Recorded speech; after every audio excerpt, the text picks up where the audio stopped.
안녕하세요. 재테크 김용쌤입니다. 오늘부터는 새로운 시즌 시작하겠습니다. 새로운 시즌은요, K 원전과 SMR 정복기입니다. 자, 저희가 지난 시즌 때 2차 전지 말씀드렸죠. AI 데이터 센터가 전기를 어마어마하게 먹는다. 그래서 ESS가 폭발한다. 라고 말씀드렸잖아요. 근데 여기서 저희가 진짜 중요한 질문이 생깁니다. 그 어마어마한 전기를 도대체 누가 만들까요? ESS는 전기를 저장하는 거지 만드는 게 아니잖아요. 그럼 그 답이 바로 이번 시즌 주제입니다. 원전과 SMR. 자, 먼저 AI가 얼마나 전기를 많이 먹는지를 제가 풀어드리겠습니다. 진짜 상상 이상이실 거예요. 우리가 챗 GPT한테 질문 하나 던지잖아요. 그러면 그 한 번이 구글 검색의 10배 전기를 먹습니다. AI가 생각하는데 진짜 많은 전기가 필요하거든요. 왜냐하면 수많은 계산을 동시에 하잖아요. 그리고 AI 데이터 센터 이야기들 많이 하죠. 얘도 어마어마합니다. 기존 데이터 센터보다 최대 6배 많은 전기를 씁니다. 그러니까 데이터 센터가 뭐냐면 컴퓨터 서버를 모아둔 건물인데 AI를 돌리는 두뇌 공장이라고 보시면 되거든요. 근데 이 큰 AI 공장 하나가 원자력 발전소 한 기가 만드는 전기랑 맞먹습니다. 어마어마하죠? 그리고 전 세계 데이터 센터가 쓰는 전기가요. 24년도에 약 415 테라와트시였거든요. 2030년에 945 테라와트시로 늘어납니다. 그러니까 6년 만에 거의 2배 넘게 폭증하는 거예요. 전기 쓰는 게 어마어마하게 늘어나고 있다라는 이야기입니다. 여기서 문제가 생기죠. 전기 수요는 점점점 늘어나는데 전기가 부족한 거예요. 데이터 센터 짓는데 2년에서 3년이면 되거든요. 근데 그 데이터 센터에 전기를 끌어오는 게 7년에서 10년이나 걸립니다. 무슨 뜻이냐? 건물 다 지었는데 돌릴 전기가 없는 상황이 생길 수도 있다는 겁니다. 그러다 보니까 이런 전망치들도 나와요. 올해 미국에서 예정된 데이터 센터의 약 40%가 전기 부족으로 지연될 수 있다. 그러니까 비싼 데이터 센터를 지었는데 전기가 없어서 못 돌리는 거예요. GPU 잔뜩 있는데 돌릴 전기가 없다? 필요가 없는 거죠. 예전에는 누가 반도체를 많이 가져가냐 였는데 이제는 누가 전기를 많이 확보했냐 이게 더 중요합니다. 그래서 전문가들도 이야기해요. 전력 확보가 가장 무섭다. 그리고 이게 진짜 승부처가 돼가고 있는 겁니다. 그러다 보니까 빅테크들이요. 직접 전기를 확보하기 시작했어요. 그것도 원자력 발전소랑 직접 계약을 합니다. 마이크로소프트는요, 3마일섬 원전이랑 20년 동안 전기를 받는 계약을 했어요. 이걸 PPA라고 이야기하거든요. 전력 구매 계약. 전기를 장기간 사겠다고 미리 약속하는 거예요. 아마존도 움직였습니다. 아예 원자력 발전소에 직접 연결된 데이터 센터를 인수를 해버렸습니다. 구글은요, 더 미래지향적이에요. 카이로스 파워라는 SMR 회사랑 계약을 했어요. 그래서 2030년부터 SMR 전기를 받기로 한 겁니다.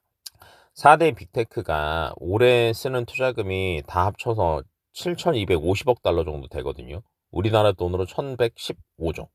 근데 이 돈의 상당수가 전력 확보에 들어갑니다. 예전에는 전기를 그냥 우리나라 한국전력 같은 데서 사서 썼어요.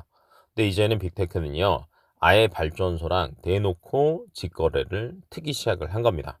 그만큼 전기가 절박해졌다는 겁니다. 그러면 여기서 또 의문이 있죠. 그럼 왜 하필 원전이에요? 태양광도 있고요. 풍력도 있잖아요. 이렇게 생각하실 수 있는데 여기 진짜 중요한 이유가 있습니다. 원전이 AI 데이터 센터한테 딱 맞는 전기예요. 첫째, 24시간 끊김없이 나와요. AI는 24시간 쉬지 않고 돌아가잖아요. 근데 태양광은 밤에는 안 되고 풍력은 바람 없으면 안 돼요. 그러니까 원전은 날씨랑 상관없이 24시간 나오잖아요. 두 번째는요, 대용량이에요. AI가 진짜 많은 전기 필요하다라고 말씀드렸죠. 근데 원전은요, 한 번에 어마어마한 양을 만듭니다. 태양광 수천 개 갈아야 할 걸 원전 하나가 해결하거든요. 셋째는요, 무탄소예요. 빅테크들이 탄소 중립 약속을 다 했거든요. 근데 전기가 많이 필요하잖아요.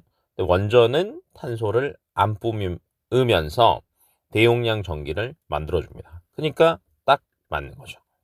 근데 그러면 이게 왜 우리한테 기회냐? 또 이런 고민을 하실 수 있죠. 예.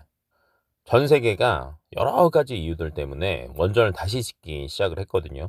근데 원전을 제대로 만들 수 있는 나라가 진짜 몇 개 안 됩니다. 그 몇 개 안 되는 나라 중에 우리나라가 있는 거고요. 근데 그것도요, 잘 만들어요. 우리나라 자체적으로도 원전을 사용하고 있죠. 원전을 수출도 했습니다. UAE에 수출을 해서 제 날짜에 제 예산으로 지었어요. 근데 이게 진짜 어려운 거예요. 제 날짜에 제 예산. 대부분의 원전 기업들은요, 최근에 납기 지연되고요. 처음 계약한 금액보다 점점점 금액이 많이 늘어나는 경우가 다반사였거든요. 근데 우리나라는 정해진 날짜에 처음 계약한 돈으로 지어준 거예요. 어마어마하죠. 그리고 우리나라 자체적으로도 현재 전기가 부족하다라는 이야기들이 많이 나오고 있습니다. 우리나라도 2029년까지 신규 데이터 센터 전기 요청이 어마어마하게 밀려 있어요. 원전 53기가 필요한 정도의 수준이에요.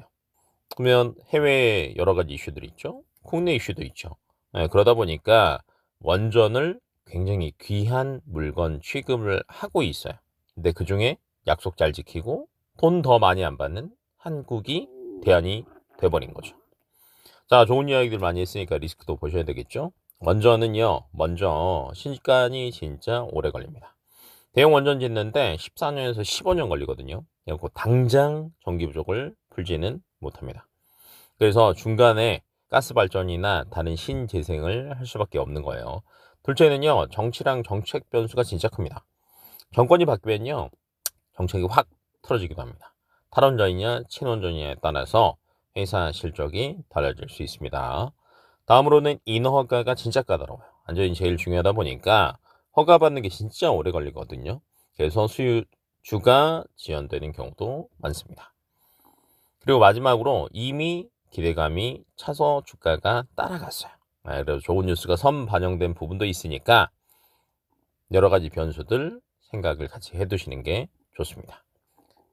자, 1편에서는요, 저희가 전기 많이 필요하다? 그 왜 원전이 필요하냐? 그것도 왜 우리나라 원전이 좋냐? 이런 이야기들을 간단하게 풀어봤습니다. 2편에서는요, 원전이 어떻게 전기를 만드는지, 그리고 핵심 부품이 뭔지, 이런 이야기들을 한번 해볼게요. 아마 저희가 원전 시리즈 다 끝나고 나면 주변에 원전 요 정도는 알아야지 라고 당당하게 이야기하실 수 있을 겁니다. 자, 공부가 쌓일수록 계좌 앞자리가 바뀝니다. 재테크 길룡쌤이었습니다.